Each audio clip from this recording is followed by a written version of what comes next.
J'espère que vous avez le cœur bien accroché, car l'histoire d'aujourd'hui est sanglante et macabre.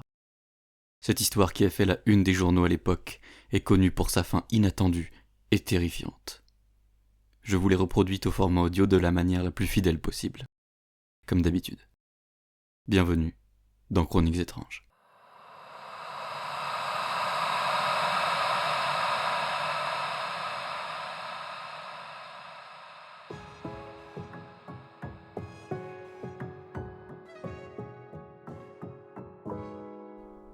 Dans le fin fond des États-Unis, il y a une 60aine d'années, se trouvait un village paisible, presque hors du temps. Une poignée de maisons éparpillées autour d'une rue principale, un bureau de poste, une petite église et quelques commerces. L'endroit semblait figé dans une époque révolue, loin du bruit des grandes villes. Les habitants vivaient une vie simple, sans ambition démesurée. Ici, tout le monde connaissait tout le monde, et le shérif John Callahan était à la fois leur protecteur, leur ami et leur pilier.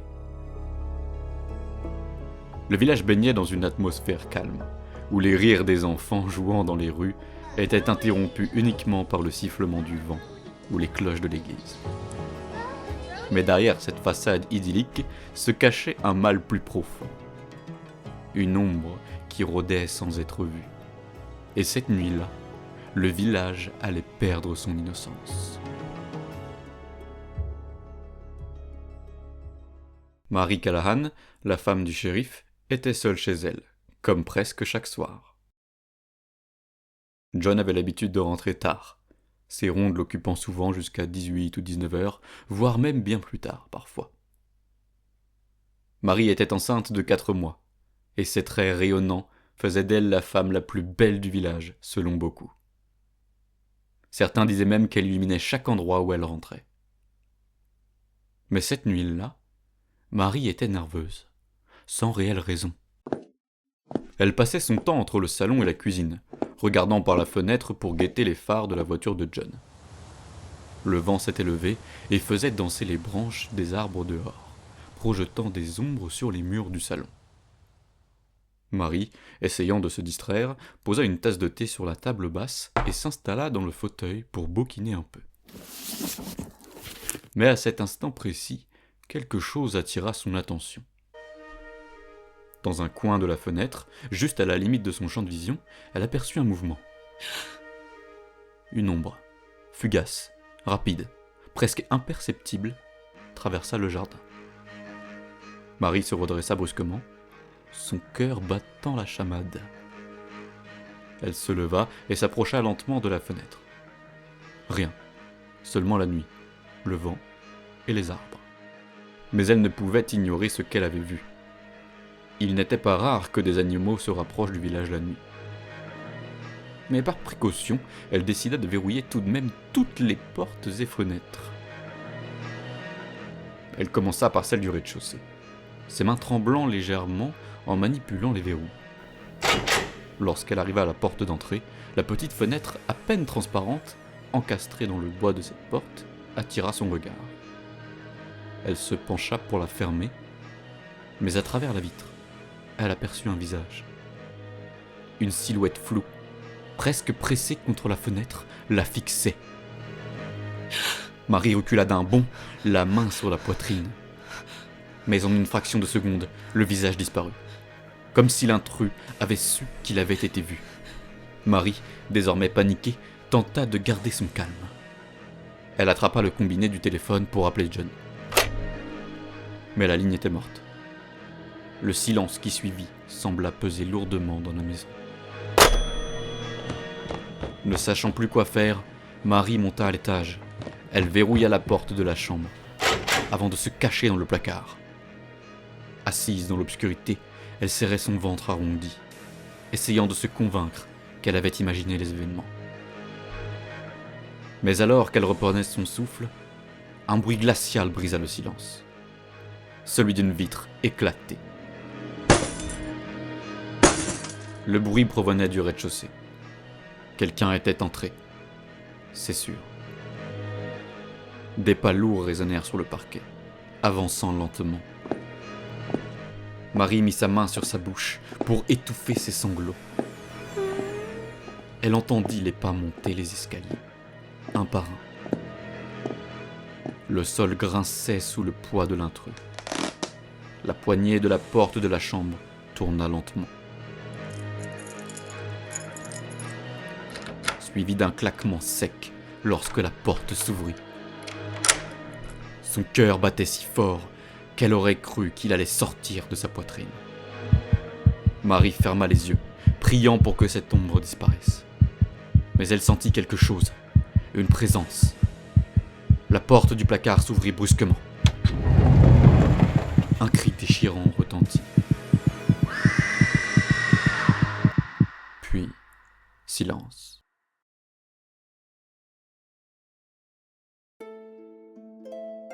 Quelques heures plus tard, John Callahan rentrait chez lui.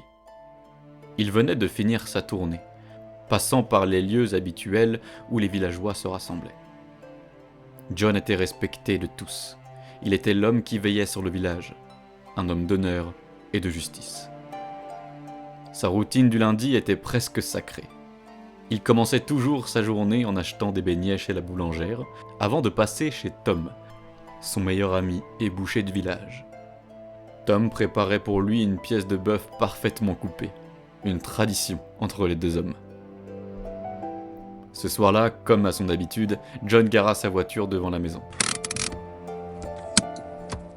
Il entra, appelant Marie d'une voix douce. « Marie ?»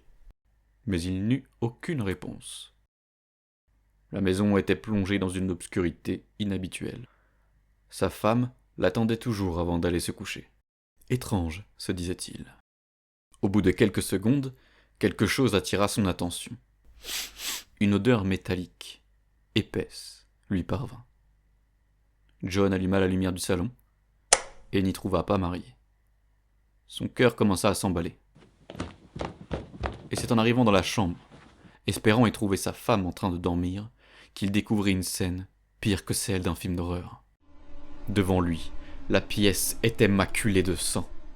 Les murs, le sol, même les meubles étaient éclaboussés de rouge. Au centre de la pièce, il trouva ce qui restait de Marie. Elle était méconnaissable. Il reconnut juste sa chevelure dorée. Son corps avait été découpé avec une précision terrifiante, en 6 petits morceaux qu'il ne pouvait les compter.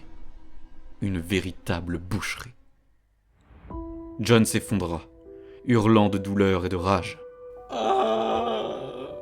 Il pleura toutes les larmes de son corps. Ses cris résonnant dans le silence de la nuit.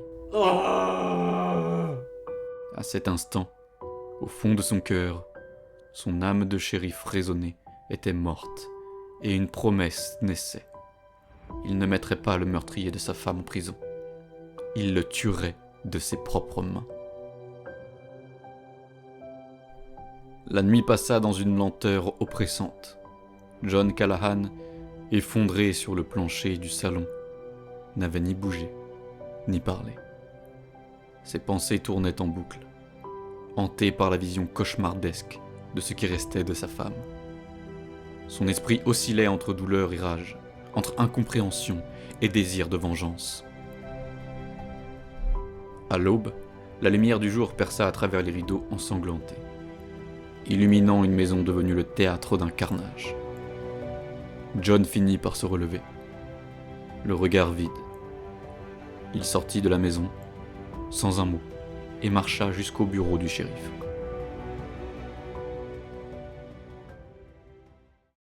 Les adjoints de John étaient déjà là, prêts à commencer la journée. Ils furent stupéfaits de voir leur chef entrer. L'air hagard, les vêtements encore tachés de sang. John ne leur laissa pas le temps de poser de questions. « Marie est morte, et je veux que vous trouviez qui a fait ça, immédiatement !»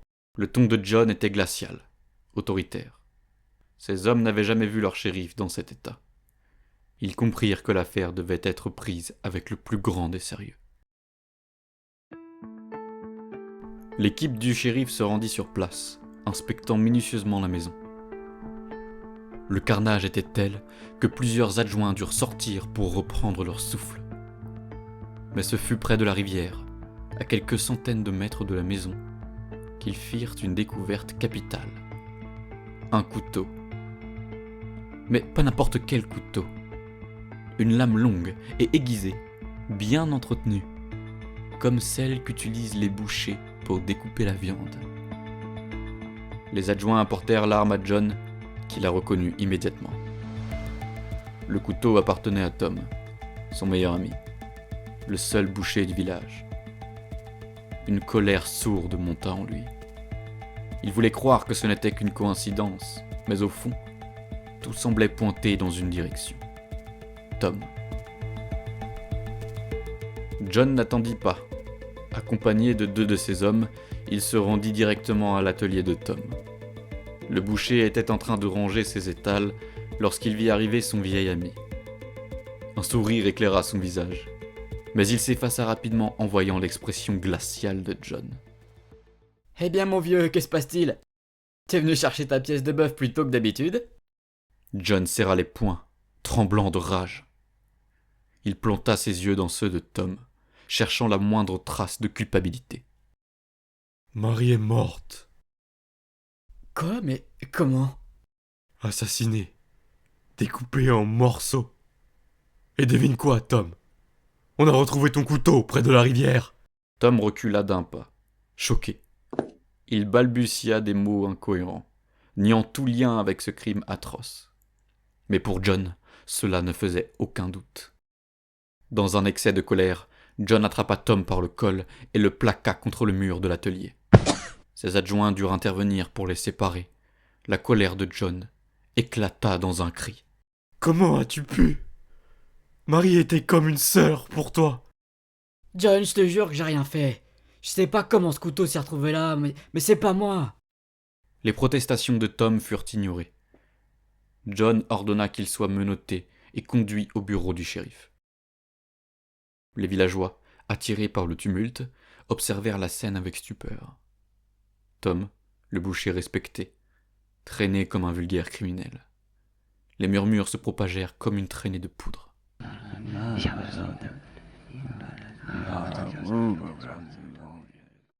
Cette nuit-là, Tom était seul chez lui.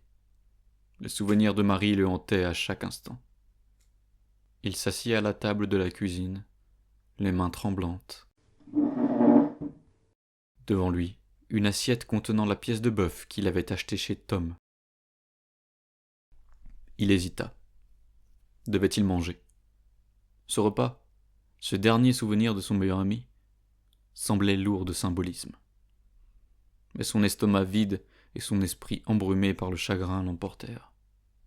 Il prit une bouchée.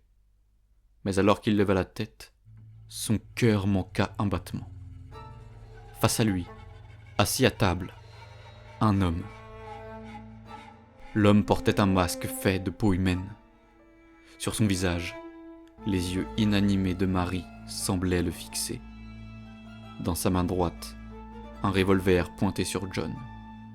Sur son tablier blanc, immaculé, des taches de sang séchées. « Bonsoir, shérif. J'espère que le repas est à ton goût. » John resta pétrifié. Sa colère monta en lui comme une vague brûlante. Il voulut saisir l'arme cachée sous la table, mais l'homme le devança. « Pour qui me prends-tu? Crois-tu vraiment que je serais venu chez le shérif de ce village sans prendre mes précautions? Maintenant, assieds-toi et mange. » Tandis que John obéissait, l'homme enleva son masque, dévoilant un visage marqué par une haine profonde. « Un shérif aussi expérimenté que toi. Tu as vraiment cru qu'un meurtrier jetterait son arme si près de la scène de crime? Mon père n'a rien fait, c'était moi. Et grâce à toi, il est derrière les barreaux. » L'homme qui se révéla être le fils du boucher éclata d'un rire froid. Maintenant que mon père est hors du tableau, je vais reprendre tranquillement son affaire. Et au fait, ce que tu manges, shérif, c'est ta femme. John recula brusquement, l'assiette tombant de ses mains. Il vomit violemment. Secoué par une horreur indescriptible. John était plié en deux, vomissant tout ce qu'il avait dans l'estomac, son esprit embrouillé par l'horreur des révélations. L'homme en face de lui, le fils de boucher, le regardait avec un sourire malsain. Le tablier taché de sang de sa femme, le masque de peau posé sur la table. Tout semblait sorti d'un cauchemar. Mais ce n'était pas un cauchemar, c'était réel. John sentait la rage monter en lui, une colère brute, incontrôlable. Il redressa lentement la tête, ses yeux remplis de larmes, mais aussi d'une haine dévorante. Le shérif, encore pétrifié par les révélations, fixait l'homme assis en face de lui. Mais celui-ci n'avait pas fini son récit. Il se pencha légèrement vers John, son sourire dérangé, révélant des dents jaunies par le temps. Tu ne comprends toujours pas, hein? Tu crois que je suis juste un pauvre fou qui a craqué parce qu'il était jaloux? Non, John. Ça, c'est ce que les gens comme toi aiment croire. Mais ma haine, elle est plus ancienne que ça. Elle remontait à bien avant que tu débarques dans ce village avec ta femme parfaite. John fronça les sourcils, la colère et la confusion se mêlant à son regard. L'homme continua, sa voix devenant plus rauque, plus chargée d'émotion. Mon père, c'est un lâche, un homme faible. Il a toujours tout accepté, tout sacrifié pour le respect des autres. Il disait toujours que le village devait passer avant nous, avant notre famille. Même après ce que vous avez fait. De quoi tu parles? Ta foutue justice! L'homme reprit son souffle, les mains tremblantes, serrant son revolver. Tu te souviens de cette affaire, il y a 10 ans? Cette famille qui a été massacrée dans leur ferme à la lisière des villages? Une mère, un père et un petit garçon de 7 ans. Tu as arrêté un vagabond, un type qui avait le malheur de passer par là au mauvais moment. Tu l'as pendu, John. Devant tout le village. Comme si ça suffisait pour laver le sang. John sentit son estomac se nouer. Les souvenirs remontaient. Une vieille affaire, brutale, sanglante, mais close depuis longtemps. Tu te souviens de leur nom? Non? Eh bien moi je m'en souviens. Parce que ce petit garçon, celui que tout le monde croyait mort, c'était moi. J'ai vu mes parents se faire découper comme des animaux. Et toi, tu n'as jamais cherché à comprendre. Tu avais ton coupable et le village avait sa paix. Cette fois, John sentit une sueur froide couler le long de son dos. Les paroles de l'homme résonnaient dans son esprit. Était-ce vrai? Avait-il commis une erreur si grave, une injustice si irréparable? Alors j'ai attendu. Pendant ces années, j'ai regardé ce village m'oublier, oublier ma famille. Ce putain de boucher m'a adopté et m'a offert une vie qui n'était pas la mienne. Une vie de merde. Et toi, tu étais là à te pavaner comme un héros. Mais moi, je n'oubliais rien. Chaque jour, chaque nuit, je me disais qu'un jour, je te ferais payer. Quand j'ai vu cette femme parfaite, enceinte de ton enfant, je savais exactement comment te briser. L'homme éclata d'un rire nerveux, presque hystérique. Il se leva, pointant le revolver sur le front de John. L'enfant du boucher était en réalité un enfant présumé mort qu'il avait adopté. Sa famille avait été massacrée par un meurtrier, et le gentil Tom avait recueilli l'enfant dans son foyer, afin de lui offrir une vie meilleure. Faute de preuves suffisantes, John avait condamné un homme à la hâte pour le crime commis sur la véritable famille du garçon. L'enfant adopté, qui n'avait pas été satisfait de la sentence, s'est nourri d'une haine et d'une jalousie malsaine pendant des années, rejetant la faute sur le shérif, car selon lui, il avait puni la mauvaise personne. Avide de rancœur, cet homme avait préparé sa vengeance macabre. Tu sais, je ne voulais pas simplement te tuer. C'était trop facile. Non, je voulais que tu ressentes ce que j'ai ressenti. Que tu perdes tout. Que tu sois consumé par la haine comme moi. À votre avis, autour de cette table, qui est le plus dangereux de ces deux hommes? Le fou avec un revolver dans les mains, ou celui qui n'a plus rien à perdre? Dans un élan de rage, John retourna brutalement la table, projetant l'homme en arrière. Le revolver glissa sur le sol, hors de portée. John se jeta sur l'homme, ses poings s'abattant avec une violence inouïe. Chaque coup était chargé de douleur, de rage, de vengeance. Il ne voyait plus qu'un ennemi, un monstre qui avait détruit sa vie. Tu as tué ma femme. Tu as tué mon enfant.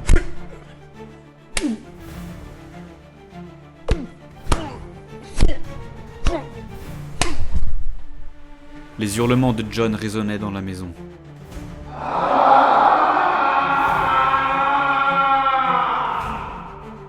Mêlés aux gémissements étouffés de l'homme. Mais John ne s'arrêta pas. Ses poings continuaient de frapper. Même lorsque le visage de son adversaire devint méconnaissable, même lorsque le corps cessa de bouger.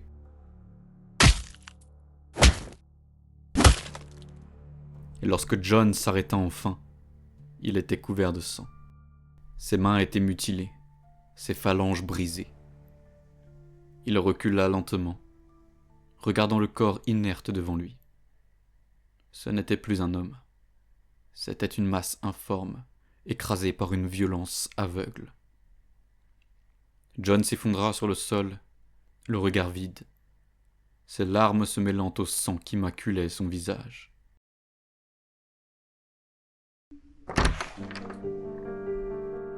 Lorsque ses adjoints arrivèrent, ils furent horrifiés par la scène. John, le shérif respecté, était méconnaissable. Il ne tenta pas de s'expliquer, ni de se défendre. Il se laissa emmener, sans un mot. Le procès de John fut rapide. Les villageois, d'abord choqués, comprirent peu à peu l'ampleur de la tragédie. Certains le virent comme un monstre, d'autres comme une victime d'un destin cruel. Quoi qu'il en soit, John Callahan fut condamné à la prison à perpétuité. Quelques semaines après son incarcération, John fut retrouvé pendu dans sa cellule. Il laissa derrière lui un village brisé, une maison abandonnée et une légende macabre qui hanterait les habitants pour des générations. Et vous, que feriez-vous si une erreur passée venait vous détruire ? Si la vengeance d'un homme que vous aviez oublié bouleversait tout ce que vous pensiez savoir. L'histoire de John Callahan est celle d'une vie consumée par la haine, et d'un village qui a appris trop tard que la justice n'est jamais simple. Merci d'avoir écouté cet épisode de Chroniques étranges. Je vous dis à bientôt, si vous osez revenir.